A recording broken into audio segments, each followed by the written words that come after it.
This necklace has a story behind it which I remember every time I wear it. I'd been away from home at a Christian conference for several days, teaching workshops and doing leadership training. No question, I felt a little bit brain dead, and when I'm tired, I sometimes do dumb things. On the last afternoon of the last day, I ran into a wonderfully distinguished-looking woman I knew from the conference. She was wearing this gold and silver necklace, which exactly matched the gold and silver ring my husband Lynn had given me on our anniversary the year before. "Oh, Barbara, I love your necklace, and look how perfectly it matches my ring. Can I have it?"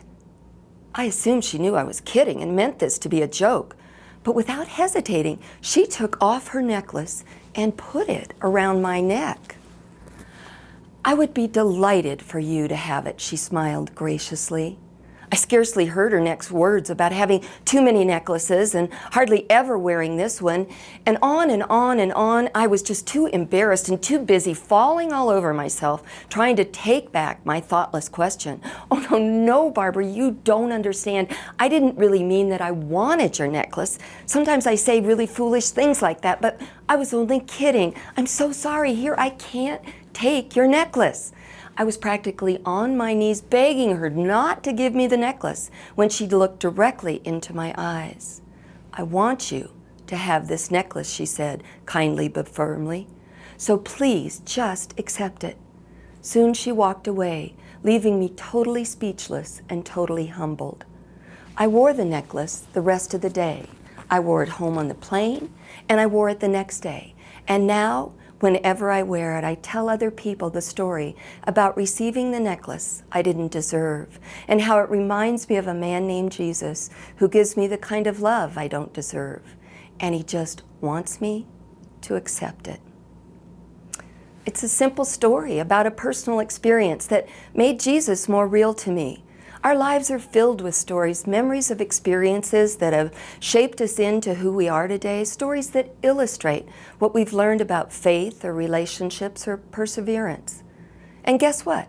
Stories are the language of our culture today. Stories are the most effective way to teach or preach, inspire or entertain.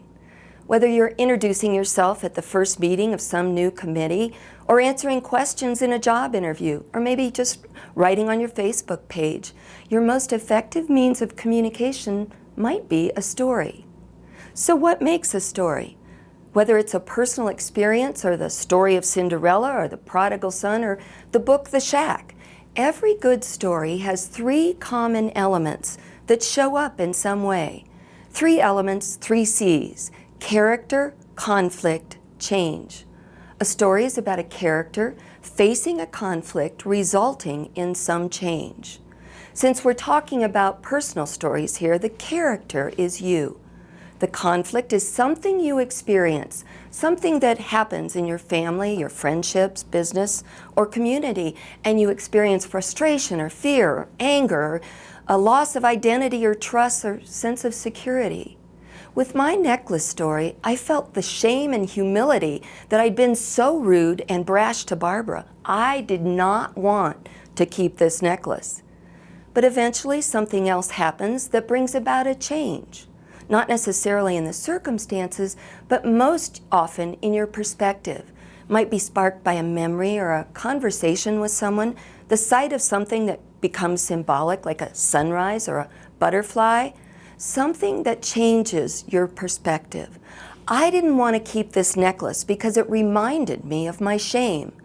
But then I remembered Barbara's words. "I want you to have the necklace, so please just accept it." A powerful example of grace that changed the way I saw this necklace. You know, change is the greatest evidence of God's work in our lives, and God wants us to tell our stories. I have a favorite quote from Oswald Chambers. It says, "If you're going to be used by God, He will take you through a multitude of experiences that are not meant for you at all.